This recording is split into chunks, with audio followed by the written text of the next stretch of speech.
Hello, and welcome to a quick tutorial where we will take you step by step through all of the features of Topaz Sharpen AI. First, we're going to start out with a very blurry image, as you can see from over here. And let's first go ahead and compare the features of Sharpen AI with some of the other deblurring technologies that you might be able to find in Photoshop. So as you can see, we have set up 3 layers here in Photoshop. The first one being just the original blurry photo. The second one, we're going to run through the latest version of the Smart Sharpen feature in Photoshop. So this is pretty much as far as you're going to be able to go using Photoshop's built-in abilities of removing out-of-focus images. So now we're going to look at the same functionality in the new Topaz Sharpen AI. So here is now the same image in Sharpen AI, and the only thing I'm going to do is ask for the computer to do this automatically. So we got the auto selected, and I'm just going to click on the focus button because it looks like the image is suffering from being out of focus. Oh my gosh. Okay, now this is pretty miraculous because we do a side-by-side comparison. Please keep in mind that this is the image that we had started from, whereas now on the right-hand side, you could see that Sharpen AI's machine learning is taking advantage of what it has learned from millions of blurry or out-of-focus photos, and it's actually imagining all of the missing details that were in that original photo. So if we're happy with the results that we just got just by using the auto function in the focus model, we click apply. It's going to apply it to that layer. And as a quick comparison, here is Topaz Sharpen AI versus the original photo that came out of the camera. Of course, once again, here is Sharpen AI versus the really blurry photo. And then finally, here is Sharpen AI versus what we just did in Photoshop using the latest Photoshop Smart Sharpen. So here's Smart Sharpen versus Topaz Sharpen AI. So now that we've seen how this works inside of Photoshop, let's come out of Photoshop for a moment because you got to remember that Topaz Sharpen AI does work also as a standalone product as well as a plugin for Lightroom, Classic. It works with Photoshop. It even works with Topaz Studio 2. So as a standalone application, let's run through some of the applications of how you can remove blur from a photo. First, we're going to look at just the general functions that are in Topaz Sharpen AI. Starting from the top, as we make our way across the interface, of course, we have the preferences of Sharpen AI that allows you to either send anonymous data collection, show product tour on startup, which we really don't need right now since I'm walking you through the demonstration. The default save as prefix, you can type in any text that you want. So every time we save a file, that will be the prefix. The default save as suffix. So in this case, every time we save an image from Sharpen AI, it's going to put a -sharpen at the end of the file name.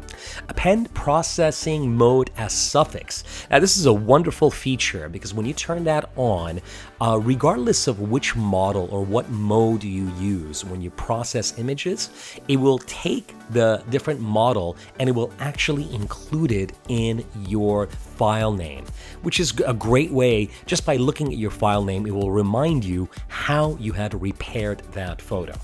And then finally, as we come down the list of the preferences, advanced preferences, where we can actually set if we're going to be using the GPU or not. In this case, I'm demonstrating on an iMac, which does not have a discrete GPU, and the computer actually does a wonderful job when you first launch Sharpen AI, determining if it should use the GPU or not. And finally, enable Intel OpenVINO. This is, of course, whenever you have the 6th generation or later Intel CPUs that have the OpenVINO technology, and in this case, that is on, so we're going to take advantage of that and use that. So that's essentially the preferences. As we now make our way across the interface, in a moment we're going to be looking at the masking capabilities of Sharpen AI. View, it means that you can start out just with a single view that will just show you the image in full screen. In this particular view, every time you hit the space bar, it will show you the before image and the after image. In fact, you can do the same thing by clicking on the original button here. So if I hold the button down on original, I can see my original photo, and when I let up on it, I can now see the processed photo as well. Again, keep in mind that the space bar is a great way for you to do that. And even if you were to hold the mouse button down, so if I hold the mouse down, I can see the original image, and when I let up on it, I can see the processed image. So that's the first mode of viewing. Another fun mode of viewing is a split view. Now, before I show you how great split view is, let's first make sure that we can really make the sharpened image as best as we can. So I'm going to bring suppressed noise all the way down, and where it says sharpness, I'll bring that up just a little bit more so we get some more sharpness out of it. And now, because we do have the split view selected over here, you'll notice that when you put your cursor in the middle, you can just swipe back and forth and see what an amazing job just the default sharpen mode in Sharpen AI is doing in sharpening your photograph. And then finally, the last mode of viewing is side by side, which is exactly what it says it is. It's just going to put your before image, or the original image as it's labeled here in the lower left-hand corner on the left, and then the preview of what it has processed on the right-hand side. So now what we've been doing is, as we make our way across the interface, we can see that you can either look at your interface zoomed in at 100%, which is where we are right now. Of course, you can continue to zoom in, and that's pretty self-explanatory. You can zoom in quite a bit, even at 400%, and see what that looks like. But we'll take it back to just a 100% where we were before. In the corner, we have the undo and redo buttons. So if you had done something wrong and you wanted to go back to the way it was before, you can just click on undo, or of course, Command Z on Mac or Control Z on Windows does the same thing. Same applies for redo. So those are the typical functions you find in just about every software. Navigator is a great way for you to just move around your image. So instead of using the left window to navigate around, this is a great way that if you're zoomed in on a very, very high-res photo, you can just grab the navigation window and move that around. As we move further down, Auto Update Preview. Auto Update Preview is doing exactly what it says, meaning that when you make a change in Sharpen AI, it's going to do the processing and show you the results immediately. Okay, so once again, I'll make another change, and you'll notice that it's going to do the same thing. Whereas in contrast, if I turn Auto Update Preview off, now when I make a change, nothing happens. What's great about this mode is oftentimes you want to be able to make a few changes, and you don't want to constantly wait for the computer to update the screen every time you make a change. That's going to sometimes really slow you down. So what I recommend is you turn that Auto Update Preview off, you make the changes that you need.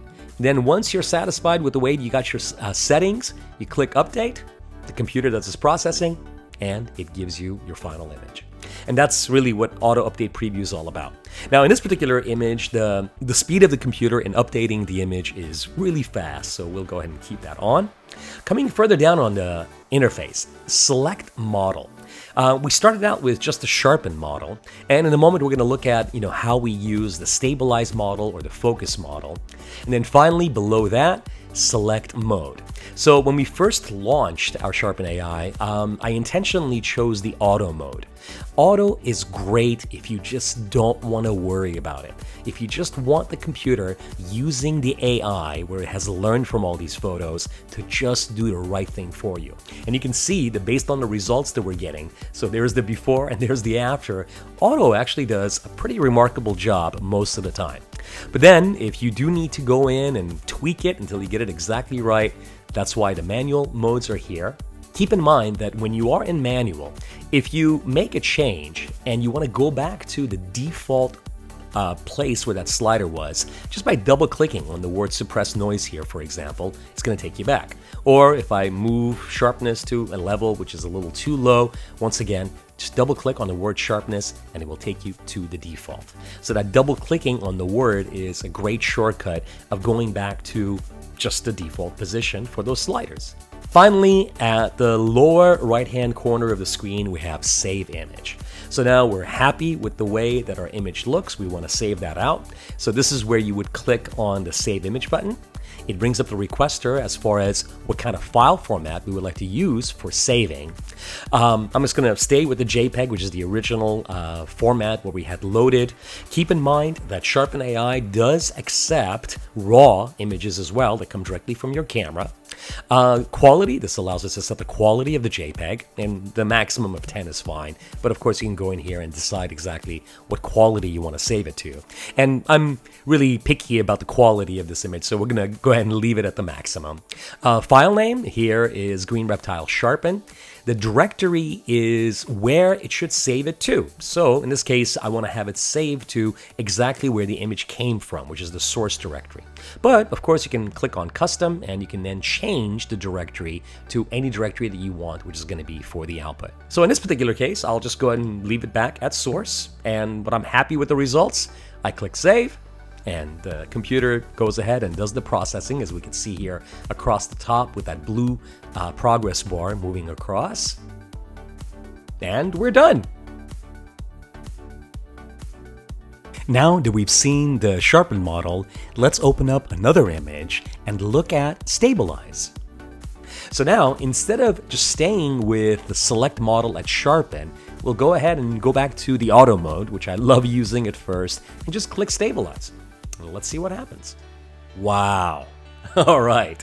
Now I can see that the image on the left-hand side, we've got the wheel is turning, the wagon is shaking, there's motion blur that's happening from multiple different sources. Whereas on the image on the right, it looks like it has basically stabilized the photograph. I love what it's doing with auto, but I think that if I was to switch over to the manual mode, I can push this image just a little further. First, I do notice that there's a bit of noise that's on the wheels. So if I was to bring up suppress noise, okay, we can see if that's going to clean that up. Wow, that looks a lot better. And then finally, if I want to get greater amount of sharpness, I can bring up the sharpness slider a little bit more, and that's going to give us a little more sharpness too. So I like the way that the image looks right now, so if I'm happy with the results, I'll go ahead and pan around just to make sure that some of the other parts of the image look great as well. So for example, here's another corner of the photo. So if you're happy with the image, of course, just like before, you click on the Save Image button. Let's do that again. When it comes to photographs that suffer from motion blur, let's look at a portrait. As we can see, the image on the left, we do have a problem where the child was moving when the photograph was being taken, and that's why there's motion blur. Now you can really see that very, very well when you zoom in and look into her eyes, where you can see the kind of like this linear pattern of the motion blur in the eyes. Whenever you're trying to determine motion blur, highlights in the eyes is probably one of the best places to look to see if there's actually motion blur there or not. So now, instead of using the sharpen mode, we're going to switch over now to stabilize, which was specifically trained for, oh my gosh, doing exactly what you're seeing on the screen right now, which is correcting motion blur problems. So the next time you have your camera without a tripod and there's not enough light for you to have a fast shutter speed, you can rest assured that even if your photograph is just a little blurry, Sharpen AI is going to rescue your photo. Just for one last experimental thing that we can do with this photograph, as I continue to play with it, one of the things that I like doing with photos is playing with the different modes that are available in Sharpen AI. It might be that Stabilize is the correct solution or the correct model to use, but I never want to assume that. I like to play with some of the other models just to see what kind of results I can get. So now when I click on Focus, and once it's done, yeah, we could see that focus, unfortunately, is not the right model for this image, and we can still see the motion blur in our eyes. Last, let's just try Sharpen, and we can see that, of course, with Sharpen, it's still not really fixing the motion blur problem in the photo, whereas when we go back to Stabilize, it looks amazing. For the last feature we're going to be using is for focus. Let's try this photograph right here. All right, let me first show you what the photograph looks like just in its entirety. And as you can see, the subject of the photo, which is the little girl right here, in the original photograph, unfortunately, she is kind of soft. It looks like the camera failed to focus on the subject of the photo. And what we want to be able to do in the final photograph is for the young man in the corner to be blurry. So we want to make her sharp, but we want to make him blurry. So the model that we're going to try for fixing this photo is going to be the focus model. Wow, there it is. As you can see from the original photo, as we toggle back and forth, I'll switch over to the split view so we can swipe back and forth. In the original photo, we got blur. Actually, the young man is blurry. Now he's sharp. The little girl is blurry, but now she has become sharp as well. I'm going to make a few other tweaks just to get this exactly right. So we're going to switch back over here to the side-by-side view. And in fact, we will zoom in just a little bit more as we work on this photograph. We'll bring suppressed noise all the way down, and I usually like to start with suppressed noise all the way down because whenever you do bring suppressed noise all the way down, Sharpen AI is going to do the best that it can in sharpening your photos without having to consider removing noise from your photos. So if we were to bring sharpness all the way down, you'll notice that of course nothing happens in your after photo. But as we start nudging that slider up, you're going to get it just to the right spot where it's gonna remove the blur from the photo.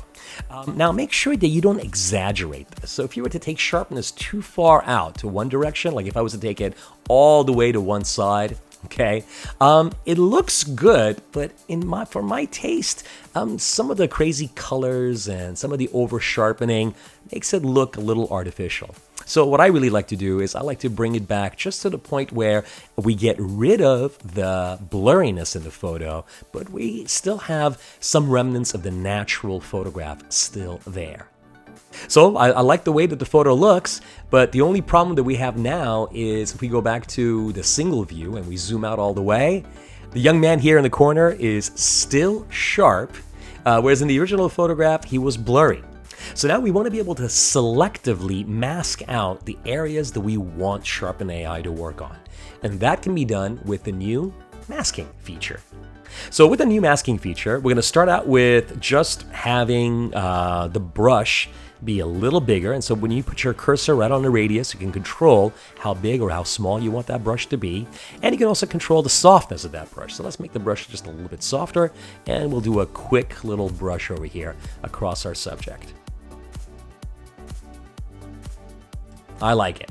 Once you've done that, you can now click Apply Mask, because now as we toggle back and forth between the original photo where it was blurry and the after photo, in fact, if we were to use a split view, you'll notice that in the original, the young man is blurry, but now when you look at the after, the young man is still blurry in the background, but the focus of our photograph, which is the little girl, is perfectly sharp. And last, let's talk about the batch processing features in Sharpen AI. So when you click the Open button, make sure that you take all of your blurry photos before you start and then put them in some folder somewhere. Now, of course, they can be scattered all across your hard drive, but it's nice to just gather up all your blurry photos and put it in a folder. In this case, I have a folder called Blurry Photos. I'm going to select all these photos and click Open. So now all of the photographs have been brought into Sharpen AI. Now by default, Sharpen AI is going to select all of the photos. And what that means is if I was to select a photograph, and if I make a couple of changes to it, so let's say we choose the sharpen model and we choose auto, you'll notice that since all of the photos are selected, every photo that's in our batch process list has the sharpen model with the auto setting applied. Now you can also do the same thing where you can turn off select all and you can multi-select multiple photos.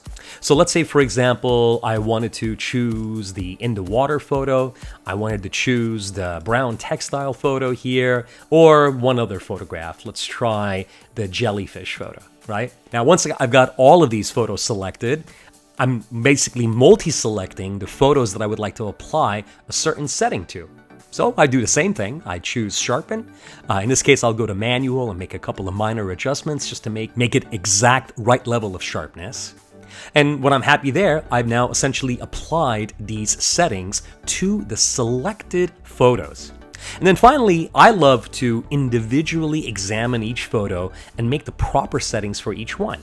So if I was to select this last photograph here, as we can see, this lady is dancing, which means the photograph is suffering from motion blur. I'll choose Stabilize, and we can bring up the suppressed noise just a little bit higher.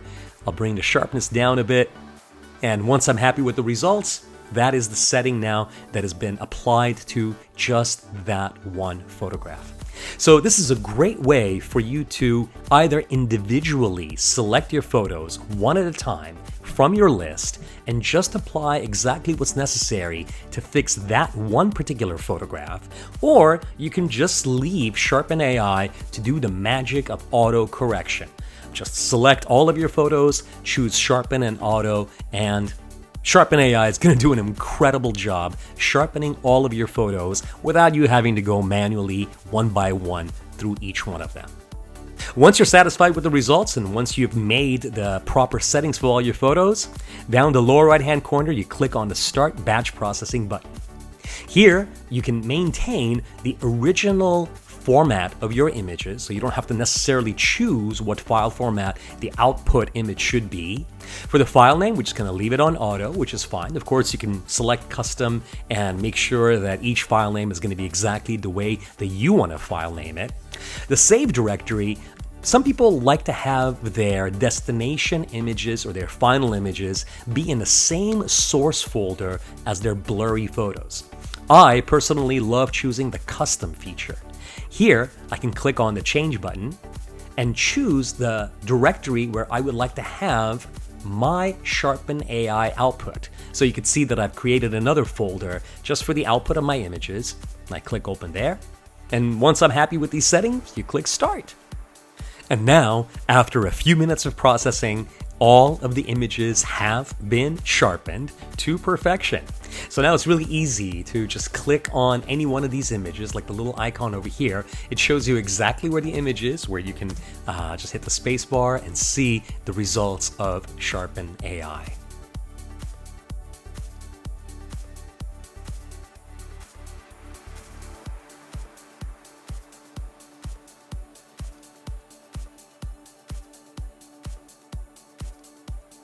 And that concludes this short tutorial for Topaz Sharpen AI.